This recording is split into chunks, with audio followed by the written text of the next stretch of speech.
Hello दोस्तों, नमस्कार। दिन भर की बड़ी खबर बिना देरी के बताएंगे। सबसे पहले बताएंगे भारतीय नौसेना के सबसे बड़े बेस के करीब युद्धपोत बनाएगा पाकिस्तान। जी हां दोस्तों, अभी की सबसे बड़ी और एक्सक्लूसिव जानकारी हम आपको बताने वाले हैं। कराची शिपयार्ड ने की है सबसे बड़ी डील। तो वहीं सेना प्रमुख जनरल मनोज पांडे जी को मिला 1 महीने का सेवा विस्तार। 31 मई को हो रहे थे ये रिटायर। इस फैसले के बाद बौखला उठे असदुद्दीन ओवैसी। बताएंगे दोस्तों क्या कहा इन्होंने। तो वहीं आपको बताएंगे जहाँ ताइवान दौरे पर अमेरिकी सांसद पहुंचे, चीन का चिढ़ना तय, दक्षिण सागर में युद्ध का बड़ा खतरा। दोस्तों तो वहीं क्या छिन जाएगी सीएम योगी आदित्यनाथ जी की कुर्सी, सवाल पर क्या बोले अमित शाह जी, सारी जानकारियां बताएंगे दोस्तों। तो वहीं ड्राइविंग लाइसेंस से लेकर गैस सिलेंडर तक 1 जून से बदल जाएंगे ये सारे बड़े नियम, आपको जानना बेहद जरूरी। तो सारी जानकारियां बताएंगे, बस आप वीडियो के अंत तक बने रहिएगा। और खबरों में आगे बढ़ने से पहले अभी तक वीडियो को लाइक नहीं किया है, सामने लाइक का बटन दबा दीजिए और साथ ही चैनल को सब्सक्राइब करके बेल आइकन दबा के कमेंट में जय हिंद जरूर कहिएगा। बात करें पहली बड़ी खबर की, जहां भारतीय नौसेना के सबसे बड़े बेस के करीब युद्धपोत बनाएगा पाकिस्तान। कराची शिपयार्ड ने कर दी डील। जी हां, पाकिस्तानी नौसेना तेजी से भारत की बराबरी करने के रास्ते पर चल रही है। इसी कड़ी में पाकिस्तान के कराची शिप बिल्डिंग वर्क्स ने अपनी क्षमताओं को बढ़ाने के लिए एक बड़ी डील की है। इस डील के जरिए पाकिस्तानी नौसेना के लिए तेजी से युद्ध पोतों, पनडुब्बियों और दूसरे समुद्री पोतों का निर्माण किया जाएगा। ये सभी गतिविधियां भारतीय नौसेना द्वारा संचालित एकमात्र बंदरगाह और स्वेज नहर के पूर्व में सबसे बड़ा नौसैनिक अड्डे के करीब की जाएंगी। पाकिस्तानी नौसेना की कोशिश 50 युद्धपोतों को संचालित करने का है, जो उसे एशिया के सबसे बड़े नौसैनिक बेड़े में से एक बना देगा। जी हां, पाकिस्तान भारत के नौसैनिक निर्माण को सीधे खतरे के रूप में देखता है, क्योंकि इससे भारत को समुद्र में महत्वपूर्ण युद्ध लड़ने की क्षमता मिलती है, जो संभावित संघर्ष के दौरान पाकिस्तान के लिए नुकसानदेह हो सकता है। पाकिस्तान का रक्षा उद्योग अभी भी अधिकांश जहाज निर्माण और नौसैनिक उप प्रणालियों के दूसरे देशों पर निर्भर है। पाकिस्तान में प्रमुख औद्योगिक क्षेत्रों जैसे diesel engine, gas turbine, semiconductor, composite विनिर्माण या उन्नत ग्रेड स्टील के लिए बाहर की ओर देखता है। यही कारण है कि पाकिस्तान अब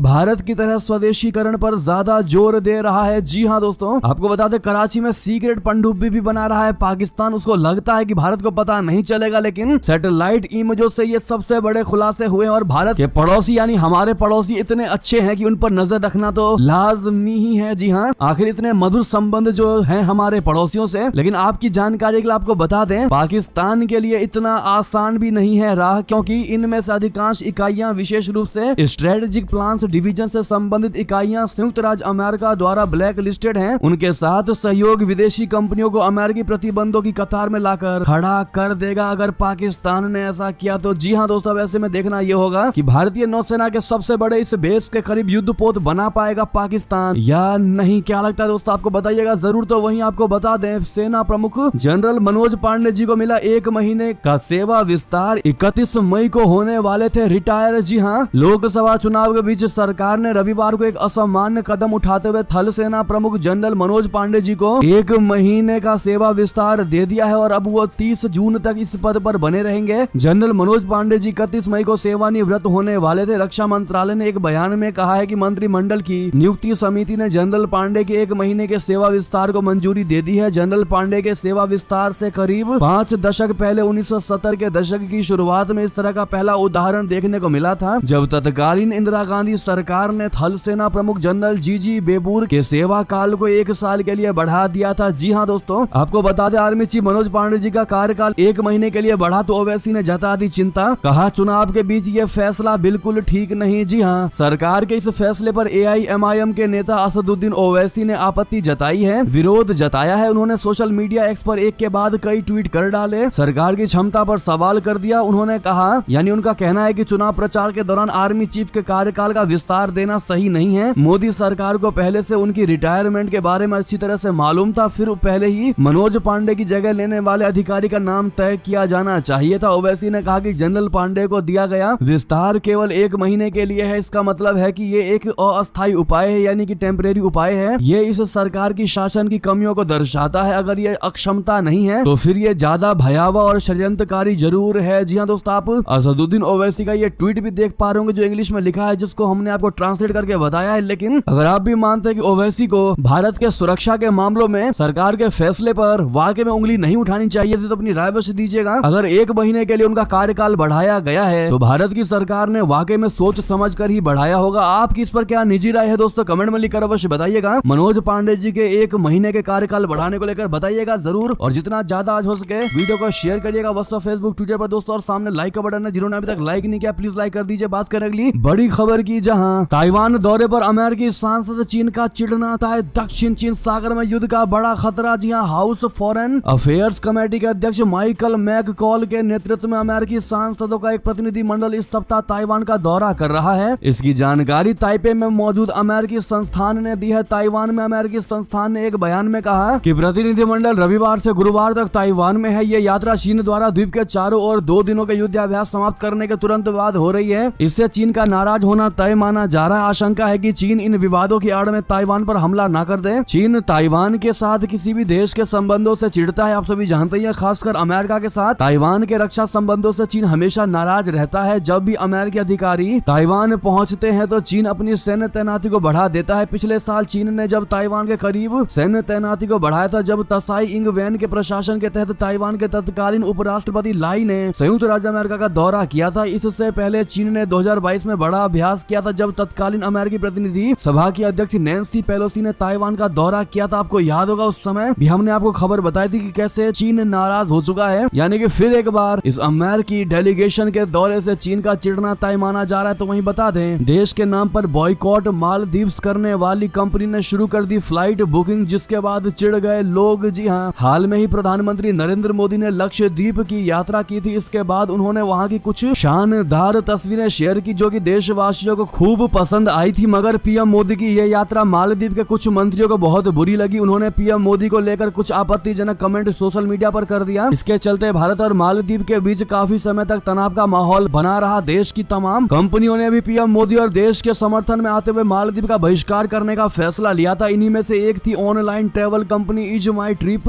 मगर अब कंपनी ने चुपचाप मालदीव के लिए फ्लाइट बुकिंग शुरू कर दी है। कंपनी की इस हरकत पर जैसे ही सोशल मीडिया की नजर पड़ी, लोगों ने ताना मारना शुरू कर दिया। दरअसल इज माई ट्रिप ने बॉयकॉट मालदीव करते हुए जनवरी में फ्लाइट और होटल बुकिंग निलंबित कर दी थी। कंपनी ने कहा था कि वो देश के सम्मान के लिए ये निर्णय ले रहा है, लेकिन अब इन सेवाओं को फिर से शुरू कर दिया गया है। दोस्तों, अब आप इस पर क्या कहेंगे, क्योंकि ऐसा करके कंपनी बुरी तरह से घिर चुकी है। लोग तरह तरह के कमेंट कर रहे हैं, पाखंड बता रहे हैं इन कंपनीज को। इस पर आपकी राय तो बनती है दोस्तों। क्या मुद्दा गर्म होने पर ही देश के लिए सबको सेक्रीफाई करने के बहाने मिलते हैं, उसके बाद जब बात पुरानी हो जाती है तो देश का सवाल कहां चला जाता है? इस पर आपकी राय तो बनती है दोस्तों। तो वहीं आपको बता दें, जम्मू कश्मीर के रियासी जिले में पुलिस कांस्टेबल बर्खास्त महीनों से गायब था, तस्करी के लगे आरोप। जी हाँ, जम्मू कश्मीर के रियासी जिले में पिछले साल स्वापक औषधि और मनह प्रभावी पदार्थ अधिनियम के तहत एक पुलिस कांस्टेबल के खिलाफ मामला दर्ज किया गया था और अब उसे सेवा से बर्खास्त कर दिया गया। एक अधिकारी ने रविवार को यह जानकारी दी। एक पुलिस प्रवक्ता ने कहा कि वरिष्ठ पुलिस अधीक्षक मोहिता शर्मा ने अनधिकृत रूप से लंबे समय तक बिना बताए अनुपस्थिति रहने और मादक पदार्थों की तस्करी में कथित संलिप्तता के आरोप में कांस्टेबल तारिक हुसैन शाह को बर्खास्त करने का आदेश दिया। जी हाँ, तो वहीं नाटो देशों का नया कदम, रशिया से सीमा सुरक्षा के लिए बना डाली ड्रोन की दीवार। जी हाँ दोस्तों, आप ये पिक्चर देखकर कहेंगे वाह, वाकई में ड्रोन की दीवार बना दी। जी हाँ, रशिया के यूक्रेन पर जारी हमलों के बीच 6 नाटो देशों ने बड़ा कदम उठाया है। रूस सहित दुश्मन देशों से सीमा सुरक्षा के लिए Lithuania, Latvia, Estonia, Poland, Finland और नॉर्वे सहित नाटो देशों ने ड्रोन दीवार स्थापित करने का निर्णय लिया है। ड्रोन दीवार नॉर्वे से पोलैंड तक फैलेगी, जिससे शत्रुतापूर्ण देशों यानी कि रशिया द्वारा तस्करी और उकसावे के खिलाफ सीमा सुरक्षा बढ़ेगी। जी हाँ, तो वहीं आपको बता दें, अगले महीने स्विट्जरलैंड में होने वाली है शांति शिखर सम्मेलन यानी कि पीस समिट, जिसमें राष्ट्रपति जेलेंस्की ने की है जो बाइडेन और शी जिनपिंग से बैठक में शामिल होने की अपील। जी हाँ, राष्ट्रपति वोलोदिमीर जेलेंस्की ने रविवार को अमेरिकी राष्ट्रपति बाइडेन और चीनी नेता शी जिनपिंग से अगले महीने होने वाले शांति शिखर सम्मेलन में भाग लेने की अपील की। रूस से लगातार हमलों को रोकने के लिए यूक्रेन संघर्ष कर रहा है। यूक्रेन को उम्मीद है कि अगले महीने स्विट्जरलैंड में कीव के नेतृत्व वाली वार्ता में अधिक से अधिक देशों की मेजबानी की जाएगी। इस बैठक का उद्देश्य युद्ध रोकने के तरीके पर वैश्विक राय को एकजुट करना और रूसी राष्ट्रपति व्लादिमीर पुतिन पर दबाव बनाना है। बैठक में पुतिन को आमंत्रित नहीं किया गया है। तो वहीं जेलेंस्की ने कहा है कि इस बैठक में 80 से अधिक देश भाग लेंगे। तो वहीं प्रधानमंत्री सुनक ने कहा एनएसआर फिर करेंगे लागू, 18 साल के युवाओं की ब्रिटिश आर्मी में भर्ती होगी जरूरी। जी हाँ दोस्तों, बहुत बड़ा कदम उठाया है ऋषि सुनक ने। ब्रिटेन में चुनाव से पहले ही पीएम ऋषि सुनक का ये सबसे बड़ी घोषणा और इस अनिवार्य राष्ट्रीय सेवा से जोड़ने का दिया है सबसे बड़ा प्लान। दरअसल ब्रिटेन में 4 जुलाई को आम चुनाव होने हैं और प्रधानमंत्री ऋषि सुनक ने जोर शोर से इसकी तैयारी शुरू कर दी है। इलेक्शन कैंपेन के दौरान सुनक ने घोषणा करते हुए कहा कि आने वाले समय में अगर कंजर्वेटिव पार्टी की सरकार बनती है तो नेशनल सर्विस रूल वापस लाएंगे, इससे राष्ट्रीय भावना पैदा होगी। ऋषि सुनक ने कहा कि ये एक महान देश है लेकिन नई पीढ़ियों को वो अवसर या अनुभव नहीं मिला है जिसके वो हकदार है। कुछ ताकतें हमारे समाज को विभाजित करने की कोशिश कर रही है। मेरे पास हमारे भविष्य को सुरक्षित करने के लिए एक स्पष्ट योजना है। मैं हमारे युवाओं के बीच उद्देश्य की साझा भावना और हमारे देश में नए सिरे से गर्व की भावना पैदा करने के लिए नेशनल सर्विस का एक नया मॉडल लाऊंगा। ये कदम युवाओं को जीवन बदलने वाले अवसर देगा। एक पिता होने के नाते मैं अपनी दोनों बेटियों के नेशनल सर्विस में शामिल होने की आशा करता हूँ। ब्रिटिश मीडिया द गार्डियन के मुताबिक मैंडेटरी नेशनल सर्विस के तहत 18 साल के टीनेजर्स को 1 साल के लिए मिलिट्री ज्वाइन करनी ही होगी या फिर साल में 25 दिन पुलिस या नेशनल हेल्थ सर्विस जैसे सामुदायिक संगठनों में वॉलंटियर बनना होगा। दोस्तों तो वहीं आपको बता दें यूक्रेन में कैसे उड़ेंगे अमेरिकी F-16। रशिया ने हवाई अड्डे को ही कर दिया तबाह, इमारत भी नष्ट। जी हां, रशिया ने अमेरिकी F-16 की मेजबानी करने वाले यूक्रेनी हवाई अड्डे पर जबरदस्त हवाई हमला किया है। इस हमले में यूक्रेनी हवाई अड्डा पूरी तरह से नष्ट हो गया। हवाई अड्डे पर मौजूद इमारतों को भी भारी नुकसान पहुंचा है। स्पुतनिक की रिपोर्ट के अनुसार रूसी सशस्त्र बलों ने स्टोरो कॉन्स्टेंटिनोव शहर में सैन्य और ऊर्जा बुनियादी ढांचे पर हमला किया। भूमिगत प्रतिरोध के प्रतिनिधि ने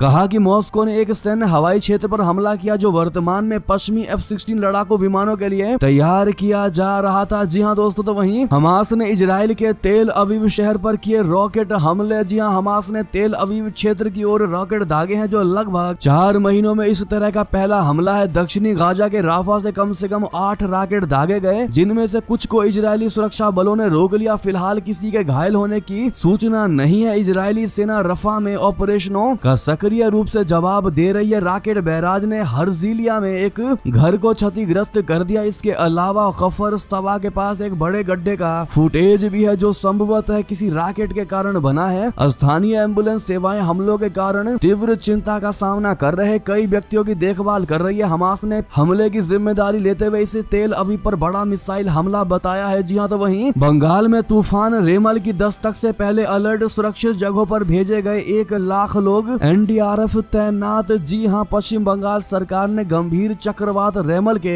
आसन्न प्रभाव से निपटने के लिए एहतियाती उपाय तेज कर दिए हैं। इसके तहत सुंदरबन और सागर द्वीप सहित तटीय क्षेत्रों से लगभग 1,10,000 लोगों को निकालकर सुरक्षित आश्रयों तक पहुंचाया जा रहा है। ये जानकारी सीनियर अधिकारी ने रविवार को दी है। उन्होंने बताया है कि इन प्रयासों में तेजी लाने के लिए राज्य आपदा प्रबंधन और राष्ट्रीय आपदा मोचन बल बोले तो NDRF की 16 बटालियन को तटीय क्षेत्रों में तैनात किया गया है। अधिकारी ने बताया कि तटीय क्षेत्रों से 1,10,000 लोगों को सुरक्षित आश्रयों में स्थानांतरित करने पर ध्यान केंद्रित किया गया है। इन लोगों में से एक बड़ी संख्या दक्षिण 24 परगना जिले विशेष रूप से सागर द्वीप, सुंदरबन और काक द्वीप से है। जी हां दोस्तों, तो वहीं पापुआ न्यू गिनी में आए भूस्खलन में 670 लोगों की मौत। संयुक्त राष्ट्र की एजेंसी ने लगाया अनुमान। जी हां, संयुक्त राष्ट्र की एजेंसी ने पापुआ न्यू गिनी में हुए भूस्खलन में भारी संख्या में लोगों के मारे जाने की आशंका जाहिर की है। अंतर्राष्ट्रीय प्रवासन संगठन ने रविवार को अनुमान जताया है कि पापुआ न्यू गिनी में बड़े पैमाने पर हुए भूस्खलन से 670 लोगों की मौत होने की आशंका है, जबकि स्थानीय अधिकारियों ने शुक्रवार को बताया था कि भूस्खलन के कारण 100 लोगों की मौत होने की आशंका है। दक्षिण प्रशांत द्वीप राष्ट्र में संयुक्त राष्ट्र प्रवासन एजेंसी का मिशन के प्रमुख सहरान एस्टोप्राक ने कहा है कि मौत का संशोधित आंकड़ा यमबली गांव में एंगा प्रांतीय अधिकारियों की इस गणना पर आधारित है कि शुक्रवार को भूस्खलन के कारण 150 से अधिक मकान दब गए हैं, जबकि पहले 60 मकान दबने का अनुमान जताया गया था। जी हां, ऐसे में शुक्रवार को भूस्खलन के कारण 100 लोगों की मौत की आशंका जताई जा रही थी। तो वहीं आपको बता दें पाकिस्तान में आतंकवादियों ने जलाई बस, यात्रियों पर किया भीषण अत्याचार। पाकिस्तान के अशांत खैबर पख्तूनख्वा प्रांत में तहरीके तालिबान पाकिस्तान के आतंकवादियों ने एक बस को जला दिया और उसके यात्रियों को प्रताड़ित किया। पुलिस ने रविवार को यह जानकारी दी। यह घटना शनिवार को उस समय हुई जब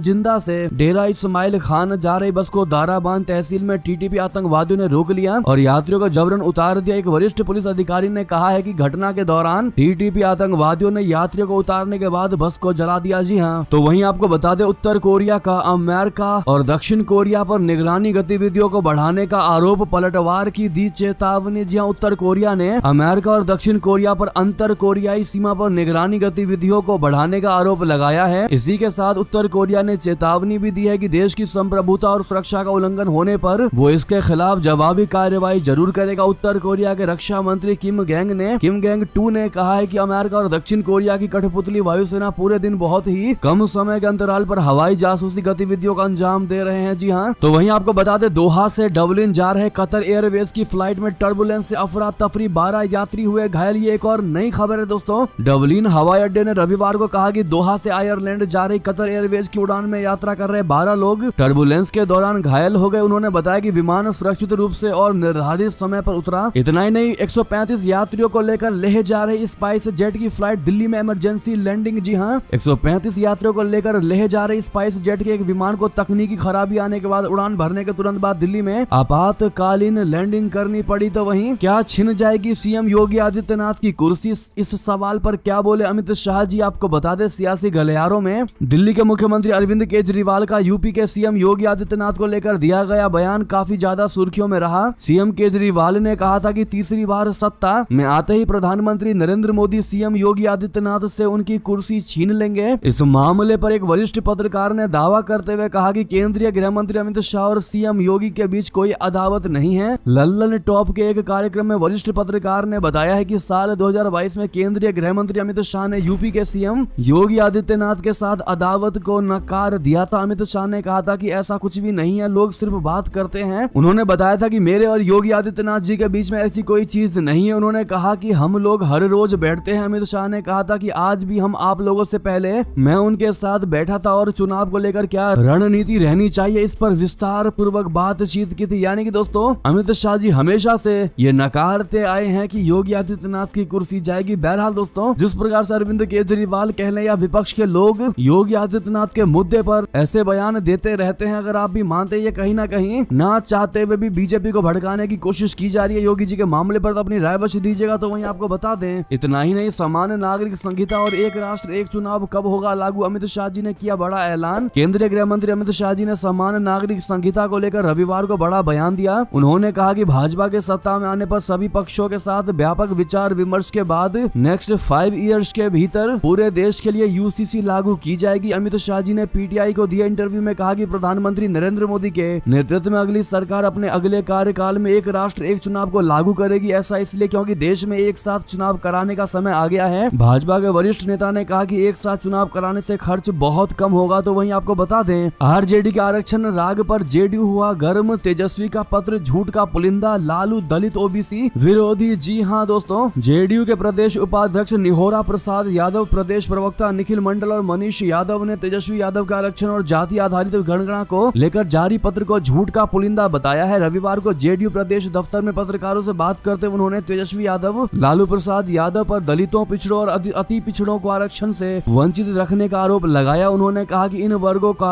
उनका वास्तविक अधिकार नहीं दिया गया और हमेशा अपना वोट बैंक समझा। तेजस्वी यादव ने प्रधानमंत्री नरेंद्र मोदी के नाम 2 पन्नों का खुला पत्र लिखा था। दरअसल लोकसभा चुनाव को लेकर एनडीए और इंडिया गठबंधन के नेताओं के बीच जुबानी जंग जारी है। तो वहीं नीतीश कुमार की बोलते बोलते फिसली जुबान, कहा नरेंद्र मोदी फिर से देश के मुख्यमंत्री बने। जी हाँ, बिहार के मुख्यमंत्री नीतीश कुमार की एक बार फिर से जुबान फिसल गई। उन्होंने एक चुनावी सभा के दौरान कहा कि हम चाहते हैं कि नरेंद्र मोदी फिर से देश के मुख्यमंत्री बने, जिससे देश का विकास हो, बिहार का विकास हो। मंच पर मौजूद लोगों के चेहरे इस दौरान देखने लायक थे। तुरंत सीएम नीतीश कुमार को उनकी गलती का एहसास कराया। मंच पर बीजेपी के उम्मीदवार रविशंकर प्रसाद भी मौजूद थे। जी हाँ दोस्तों, तो वहीं बता दें, 4 जून को तीसरी बार पीएम मोदी सरकार, इस बार 400 पार। एस जयशंकर ने वाराणसी में किया सबसे बड़ा दावा। जी हाँ, वाराणसी दौरे पर आए विदेश मंत्री जयशंकर जी ने दावा किया कि इस बार भारतीय जनता पार्टी के नेतृत्व में एनडीए 400 सीटों के आंकड़े को पार करने जा रही है। प्रधानमंत्री पद पर नरेंद्र मोदी एक बार फिर काबिज होंगे। 4 जून का रिजल्ट सबके सामने आ जाएगा। लोकसभा चुनाव 2024 का चुनाव परिणाम 4 जून को आना है। भाजपा के सीनियर नेता ने चुनाव परिणाम से पहले ही दावा कर दिया। भाजपा नेताओं की ओर से लगातार इस संबंध में दावे किए जा रहे हैं। अब विदेश मंत्री अलग माहौल बनाते दिख रहे हैं। जी हाँ, ऐसे में आपके हिसाब से दोस्तों 4 जून को जो रिजल्ट आएगा उसमें कौन होगी विजयी पार्टी और कौन होगा अगला प्रधानमंत्री, हमेशा की तरह बताइएगा जरूर। और सामने लाइक का बटन है वो भी जरूर दबाइएगा। आप लोग खबर देखते हैं दोस्तों, कुछ खास लोग ही हैं जो वीडियो को लाइक करते हैं, बहुत से ऐसे लोग हैं जो वीडियो को देखते जरूर है पर लाइक नहीं करते। तो कृपया करके हमारी मेहनत का हमको फल जरूर दीजिएगा और लाइक जरूर करिएगा। तो वहीं आपको बता दें, ड्राइविंग लाइसेंस से लेकर गैस सिलेंडर तक 1 जून से बदल जाएंगे। ये बड़े नियम जानना बेहद जरूरी। जी हाँ, नए महीने की शुरुआत के साथ ही आपके आसपास के कई नियम बदल जाएंगे। ड्राइविंग लाइसेंस से लेकर गैस सिलेंडर तक नए महीने की शुरुआत के साथ नए नियम लागू हो जाएंगे। इन बदलावों का असर सीधा आम आदमी की जेब पर पड़ने वाला है। नए नियमों के बारे में आपको जानकारी होनी चाहिए वरना मुश्किलें बढ़ सकती हैं। दरअसल नए महीने 1 जून के बाद से बदल सकते हैं गैस सिलेंडर के दाम। हर महीने की पहली तारीख की सुबह 6 बजे गैस सिलेंडर के दाम जारी किए जाते हैं। इस बार भी 1 जून को गैस सिलेंडर के नए रेट्स जारी किए जाएंगे। तेल कंपनियां 14 किलो वाले घरेलू और 19 किलो वाले कमर्शियल सिलेंडर के दाम तय करेंगी। तो वहीं आधार कार्ड अपडेट को लेकर भी बड़ी खबर है। UIDAI यानी कि आधार कार्ड अपडेशन को लेकर जानकारी है। आधार कार्ड को फ्री में अपडेट करने की तारीख 14 जून तक है। आप आसानी से बिना किसी फीस के 14 जून तक फ्री में आधार कार्ड को अपडेट करवा सकते हैं। ऑफलाइन अपडेट यानी आधार केंद्र में जाकर अपडेट करवाने पर 50 रुपए प्रति अपडेट चार्ज देना होगा। तो वहीं ड्राइविंग लाइसेंस को लेकर भी नियम है। 1 जून से ट्रैफिक के नियमों में बदलाव किया गया है। 1 जून से ड्राइविंग लाइसेंस के लिए आपको RTO जाने की आवश्यकता नहीं है। आप ड्राइविंग स्कूल से जाकर भी अपना DL बनवा सकते हैं। नए नियम के तहत RTO जाकर टेस्ट देने की आवश्यकता नहीं है। आप किसी ऑथराइज्ड प्राइवेट ड्राइविंग इंस्टीट्यूट से भी ड्राइविंग टेस्ट पास कर सकते हैं। जी हाँ, तो वहीं गाड़ी चलाने पर नाबालिग को भरना होगा 25,000 तक रुपए का जुर्माना। जी हाँ, 1 जून से 18 साल से कम आयु वाला नाबालिग के गाड़ी चलाने पर उससे मोटा जुर्माना वसूला जाएगा। अगर नाबालिग गाड़ी चलाते हुए पकड़ा जाता है तो उससे 25,000 रुपए तक का जुर्माना देना होगा। सड़क हादसों को रोकने के लिए ये पहल किया जा रहा है। जी हाँ दोस्तों, ये बड़े नियम थे जो 1 जून से लागू होने वाले हैं, जो आपको जानना बहुत जरूरी था। हाथ लगे आपको ये भी बता दे कि अगर 21 वर्ष से कम है लिव इन पार्टनर तो पुलिस और माता पिता को सूचित करेगी। उत्तराखंड की सरकार UCC में है प्रावधान। जी हाँ, उत्तराखंड सरकार ने लिव इन रिलेशन में औपचारिक रूप से मान्यता देने और विनियमित करने के लिए एक कानूनी ढांचा तैयार किया है। इसका उद्देश्य लिव इन रिलेशन में रहने वाले लोगों के लिए स्पष्ट कानूनी दिशा निर्देशों और सुरक्षा स्थापित करना है। तो वहीं दिल्ली में आसमान से बरसी आग सीजन का सर्वाधिक गर्म दिन रहा कल यानी रविवार, पारा 48 के भी पार। जी हाँ, मौसम विभाग ने सोमवार से बुधवार तक के लिए लू का रेड अलर्ट जारी किया है। ऐसे में अधिकतम तापमान 46 डिग्री सेल्सियस जाने का अनुमान है। इससे चिलचिलाती भीषण गर्मी पड़ेगी। हालांकि 31 मई को बारिश होने की भी संभावना जताई गई है। इससे तापमान में कमी आएगी और लोगों को गर्मी से मामूली राहत मिल सकती है। बहरहाल ये थी कि सारी बड़ी खबरें। आपको हमारी खबर कैसी लगी? आशा करता हूँ अच्छी लगी होगी। थोड़ी भी अच्छी लगी तो वीडियो को लाइक करके चैनल को सब्सक्राइब करके बेल आइकन दबा के कमेंट में जय हिंद कहना मत भूलिएगा और वीडियो को शेयर करना मत भूलिएगा। व्हाट्सएप, फेसबुक, ट्विटर पर मिलते अगली बड़ी खबर में। आप सभी का बहुत बहुत धन्यवाद। जय हिंद, जय भारत।